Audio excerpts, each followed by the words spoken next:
느헤미야 9장 말씀을 함께 나누게요. 13절 말씀을 읽고 나누는 시작을 합니다. 또 신의 산에 강림하시고 하늘에서부터 그들과 말씀하사 정직한 규례와 진정한 율법과 선한 율례와 계명을 그들에게 주셨다. 이렇게 말하죠. 자기 신앙을 건축하라라는 제목이고요. 느헤미야 9장에서 이스라엘은 이제 말씀을 통해서 회개하고 스스로 잘못을 돌이키죠. 우리가 어제 말씀을 나눴잖아요.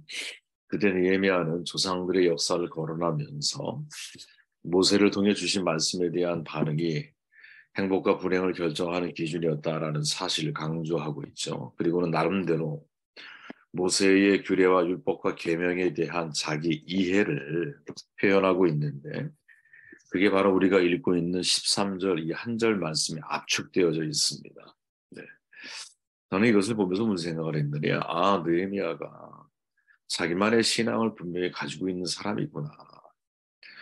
자기 신앙이 분명하기 때문에 자기가 어떤 일이 주어졌을 때 행동, 강령도 본인이 결정할 수 있는 것이고 또 자신만의 생각이 있기 때문에 52일 만에 성벽 재건하는 일을 아주 완성도 높게 이룩할 수 있었던 것이 아니었나. 그런 점에서 자기 신앙을 가지고 있는 것이 너무 중요한 거구나. 이때 자기 신앙은 아주 독립적이고도 하나님에 대한 나의 고백인 거죠. 하나님이 나에게 어떤 분이냐? 하나님의 말씀이 나에게 어떤 의미가 있느냐? 이렇게 질문했을 때 느헤미야는 거기에 대한 명확한 신앙 고백을 가지고 있다는 거예요. 내용이 뭘까? 질문을 가지고 말씀을 나눠보면 13절 한 절 말씀이 중요한 말씀입니다. 이 한 절 가지고 말씀을 나눌 텐데 하나님의 말씀의 정직함을 믿고 있다는 거예요. 누가? 느헤미야가. 신의 산에 강림하시고 하늘에서부터 그들과 말씀하사 정직한 규례와 진정한 율법과 선한 율례와 계명을 그들에게 주셨다. 이렇게 말하죠. 하나님의 말씀의 정직함을 여러분들이 믿으십니까? 먼저 내용에 들어가기에 앞서서 여기에는 율법, 율례, 규례 이런 단어가 자꾸 등장을 하는데 이 단어에 대한 이해가 여러분들에게 필요하다고 저는 봐요. 십계명은 기초가 되는 율법이죠. 그리고 이 계명들은 완전치 않기 때문에 율례, 보충 설명이 된 거예요. 출애굽기 20장에 보면 계명이 나오죠. 근데 21장부터 23장까지의 내용에 보면 십계명의 세부 사항들을 보충하는 율례들이 기록이 나오거든요. 그러니까 만약에 예를 들어서 이런 거죠. 율법, 계명은 총론이라면 율례, 이거는 강론에 속하는 거예요. 더 자세하고 더 보충하는 설명들이 그 속에 있는 거죠. 규례는 뭐냐? 거기에 심판이 추가되면 규례가 됩니다. 이해가 되십니까? 그것을 지키고 안 지키고에 따라 거기에 대한 심판이 결정이 됐다. 그럼 그 규례라고 말하는 거예요. 율법은 큰 거, 율례는 거기에 더 디테일하게 자세한 내용들을 보충한 거. 규례는 거기에 심판이라는 개념이 들어갔을 때 그때는 그것을 규례다 이렇게 우리는 이야기할 수 있는 거죠. 지금 느헤미야가 말하기를 정직한 규례, 진정한 율법, 선한 율례 이 세 가지 개념은 사실은 성경이 말하는 게 아니라 느헤미야의 자기 신앙 고백이고 느헤미야 입장에서 볼 때 하나님의 율법, 규례는 뭐냐? 하나님의 규례는 정직하다라는 거예요. 근데 좀 전에 제가 말한 것처럼 이때의 규례라고 하는 것은 심판이 들어있는 율례거든요. 그러니까 달리 표현해 보면 하나님의 심판이 정직하다고 믿고 있느냐? 이 질문을 우리에게 던져주고 있고 그리고 우리가 이 진리에 대해서 이 고백에 대해서 나의 신앙은 어떻게 하나님을 받아들이고 있는가를 생각해 볼 필요가 있다는 거죠. 여러분 우리가 사는 세상은 법이 있죠. 그죠? 최소한의 도덕이라고 말하는 법이 있어요. 근데 과연 이 법을 우리가 믿고 있느냐? 물론 믿어야죠. 물론 믿어야죠. 그러나 중요한 것은 그 법을 집행하고 또 그 법을 통제하는 모든 과정 속에서 인간이라고 하는 존재가 개입이 되면 참 이상하게 그 법을 믿지 못하는 상황들을 너무나 많이 만들어낸다는 거죠. 가진 자의 법, 없는 자에겐 법이 완전히 심판이죠, 심판. 가진 자에게는 한량없이 자비롭지만 가지지 못한 자에게는 이 법이 왜곡돼서 그죠? 이렇게 사용되어지는 것을 우리 너무나 많이 목격하며 살아왔다는 거예요. 그렇다고 세상에 부정적인 의식을 가지고 살라는 말이 아니에요, 여러분. 저는 세상의 법이 이렇다라는 거죠. 세상의 심판이 이렇다라는 거죠. 세상의 심판을 우리가 믿을 수 있느냐? 믿기가 어려운 일들을 사실은 지금도 벌어지고 있기 때문에 포항공대의 석좌 교수죠. 이준우 박사가 말한 것처럼 책 제목이 불공정 사회인데 진짜 우리 사회는 불공정 사회처럼 느껴지거든요. 이 말은 우리 주위에 부정직하게 사는 사람들이 많다라는 거죠. 민주주의 사회, 신뢰를 바탕으로 살아가는 거잖아요. 그런데 우리나라 신뢰도 사실 그리 높지 않거든요. 물론 국민에 대한 신뢰도는 저는 개인적으로 되게 높은 편이에요. 우리 국민들은 참 훌륭한 분들이다 생각을 해요. 하지만 권력에 속해 있고 지도자에 속해 있는 사람들의 어떤 신뢰도를 놓고 볼 때는 참 그리 신뢰하기가 쉽지가 않죠. 우리나라뿐이 아니라고 봐요. 그죠? 100% 완벽한, 100% 진리, 진실하다라고 말할 수 있는 사람들은 너무나 찾기가 어려운 거죠. 가족 단위의 소규모 집단만 믿고 더러는 가족을 믿지도 못하는 사회. 아주 적나라하게 파편화된 사회라고 우리가 봐야 되거든요. 타인을 신뢰하지 못할 때 민주주의 위기에 처하는 거죠. 여러분 신자본주의 새로운 질서에 대해서 여러분은 얼마나 많은 믿음을 가지고 계세요? 아니에요, 여러분.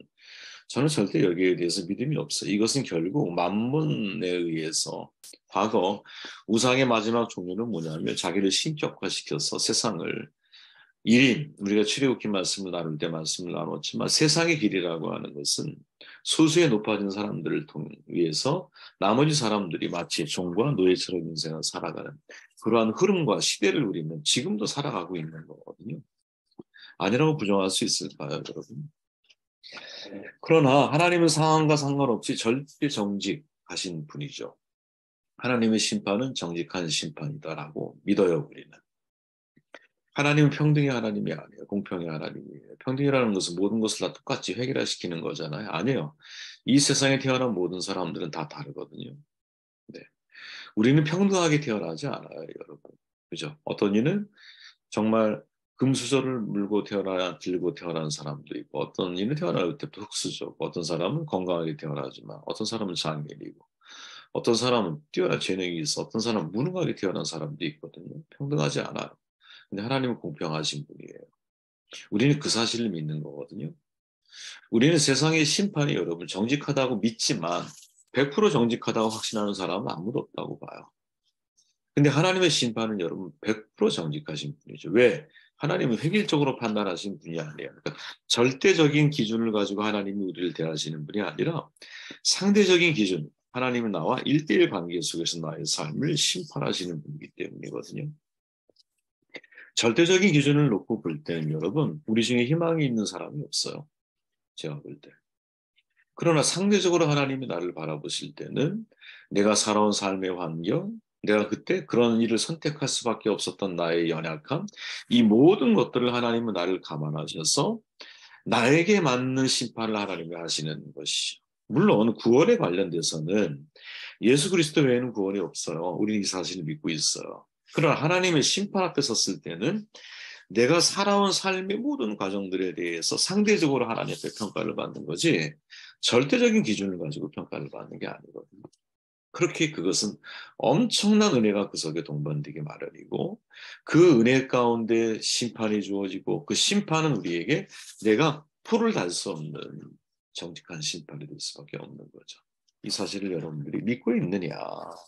두 번째 13절. 진정한 율법이라고 말하는데 하나님의 말씀의 진리됨을 믿고 있느냐. 이게 여러분들의 신앙 고백이었으면 좋겠어요. 저는 100% 믿습니다. 하나님이 말씀이 정말 진리이다라는 사실을 저는 믿거든요.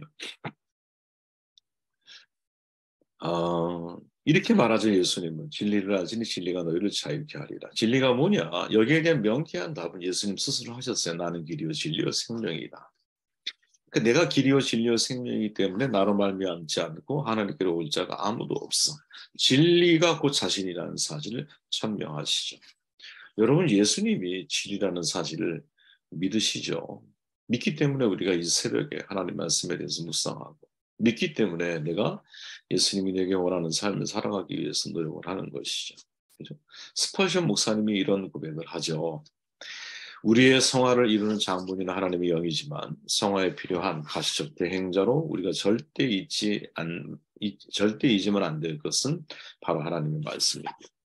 예수님은 저희를 진리로 거룩하게 하옵소서 아버지의 말씀이 진리이다라고 말씀하셨어요. 성경에 보면 우리를 성화시키는 도구는 바로 하나님의 말씀이라는 사실을 입증해주고 있는 구절들이 아주 많이 있습니다. 하나님의 영은 우리 마음속의 진리의 교훈과 교리들을 아주 능력 있게 적용시키십니다. 귀로 듣고 마음으로 받은 이 말씀들이 우리 안에 하나님의 선하신 뜻을 원하고 행하도록 역사합니다. 그 진리가 바로 우리를 성화시킵니다. 따라서 만일 우리가 진리를 듣거나 읽지 않는다면 우리는 성화를 잘 이루지 못할 것입니다. 진리에 대한 이해가 충분히 성장해야 비로소 우리 생활에도 진보가 나타날 겁니다. 아멘. 여러분, 이 말을 절대 잊으면 안 되거든요. 하나님 말씀이 진리라는 사실을 내가 받아들일 수 있을 때 내 신앙의 진보가 일어나는 거예요. 왜? 하나님 말씀이 진리이기 때문에 그 진리라는 사실을 내가 믿기 때문에 그 말씀을 내가 실천할 수 있는 동기가 내 안에서 부여되고 동기가 내 안에서 이제 시작이 되는 거거든요.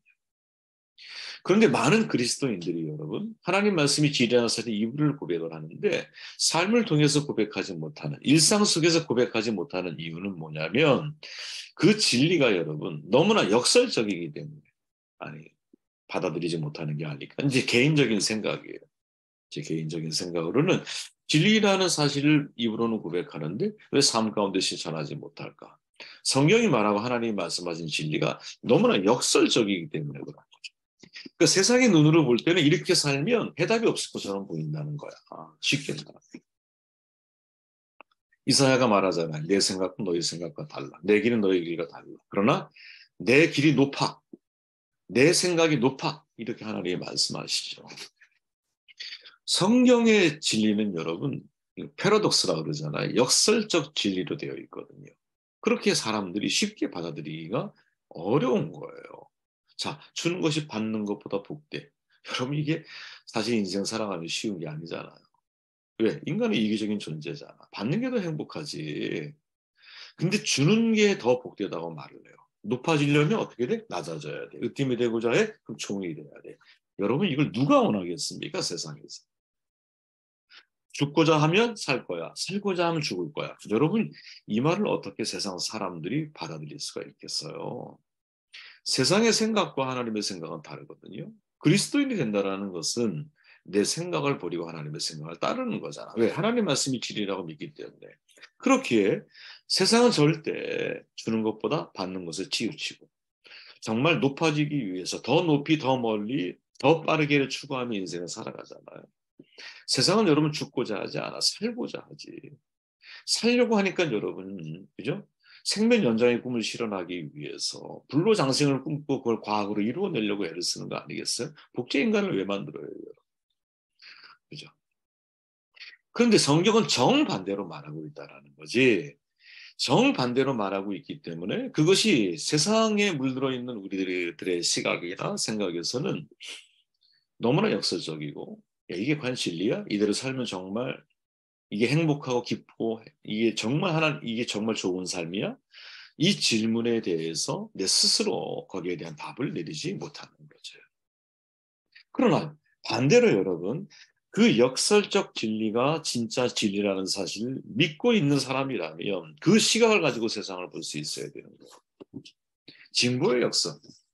여러분 지난주에도 우리가 나눴던 말씀 같은데 진보의 역설이라는 말은 진짜 진리거든요. 진실이에요, 여러분. 그거는 우린 더 많이 벌고 더 많이 빠르게 사는데 더 오히려 행복과 사랑을 나눌 수 있는 시간적인 기회는 줄어들고 있어. 이게 세상의 흐름인 거예요, 여러분. 그죠? 진보했는데 더 행복 지수는 떨어지고 있어. 이게 우리가 살고 있는 세상의 모습이거든요. 그럼 반대로 생각할 줄 알아야 되는 거죠. 야, 세상이 진리라고 말하는 것들을 가만히 들여다봤더니 이게 진리가 아니구나. 편리의 진리가 있는 게 아니구나. 사랑 위에 불편함을 감수하는 것이고 불편함 자체가 사랑 속에 담겨있는 속성이죠. 그죠? 우리가 진짜 추구해야 할 진리가 무엇인가? 이 질문을 가지고 인생을 살아야 되지 않을까? 이게 내 안에 신앙으로 분명하게 자리 잡혀야 된다는 거죠. 마지막 선한 율례와 계명, 하나님의 선하심을 믿고 있느냐? 하나님의 말씀에 선하심을 믿느냐? 저는 100% 믿습니다, 여러분. 여러분들은 어떠십니까? 여러분 하나님의 선하심을 믿어요? 하나님 한 분 외에는 선한 이가 없다. 복음서에 나오는 말씀이죠. 그죠? 그리고 하나님이 지으신 모든 것이 선하다. 바울의 고백이죠. 디모데서에서. 그리고 하나님은 모든 것을 합력해서 선을 이루시는 분이다. 로마서에서 바울이 말하는 거죠. 여러분이 사실을 믿으십니까? 이 사실이 믿어지는 복이 있기를 바라요. 여러분. 악의 문제에 최초에 접근한 신학자가 오리겐이죠. 초대교부에. 그럼 이렇게 말하잖아요. 하나님은 악의 창시자일 수 없습니다. 악과 물질 사이에 필연적 관계는 없고 물질이 악의 기원은 아닙니다. 악은 실체로서 존재하지 않고 선의 부분적인 결핍입니다. 이거를 확대해서 결정한 게 선의 결핍이 악이다. 이게 이제 어거스틴이 한 말이죠. 그죠? 여러분, 선의 결핍이 악이다라는 말을 아까 말한 성경에 있는 메시지를 가지고 성경 말씀을 가지고 적용해 보면 이런 거죠. 하나님이 결핍될수록 세상은 악해지는 거예요. 이 사실이 믿어지세요. 내 안에 하나님의 영이 흐려지기 시작할수록 하나님의 영이 충만한 게 아니라 결핍되어질수록 나는 악한 삶을 살아가고 악을 만들어낼 수밖에 없는 것이에요. 반대로 여러분, 내 안에 하나님의 영이 충만하게 거하면 거할수록 우리는 선한 열매를 맺게 될 것이고 우리는 세상의 선을 실천하며 인생을 살아갈 수밖에 없는 거예요. 예. 악이라는 게 실체로 존재하는 것이 아니라 할지라도 오리겐이나 어거스틴 너무 그 시대에 정말 뛰어난 영성가들이잖아요. 이분들의 고백처럼 야, 선의 결핍이 만약에 악이다. 이걸 우리에게 적용해 보면 하나님이 선하신 분이신데 하나님 자체가 선이신데 하나님이 내 안에 거하면 말씀이 내 안에 거하면 거할수록 나는 악을 물리치는 인생을 살아가고 선을 이루어가는 삶을 살아가는 것이고 내 안에 하나님이 거하지 않으면 않을수록 나는 악한 세상을 만들어가는 존재가 아닐까. 이 신앙 고백이 우리 가운데 있느냐. 이 질문을 이 아침에 여러분들에게 한번 던져봅니다.